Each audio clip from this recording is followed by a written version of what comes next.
Alam ba na nakakaranas ng food emergency crisis ang Pilipinas?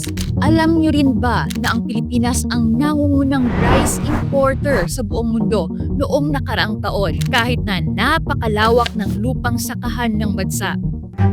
Kaya naman, ayusin natin ang Pilipinas.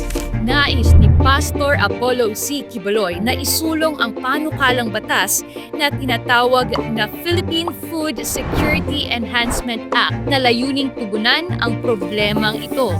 Ang layunin ng batas na ito ay upang magbigay ng suporta sa mga magsasaka, kabilang ang pagbili ng kanilang mga lupain na mananatili pa rin sa kanilang pag-aari.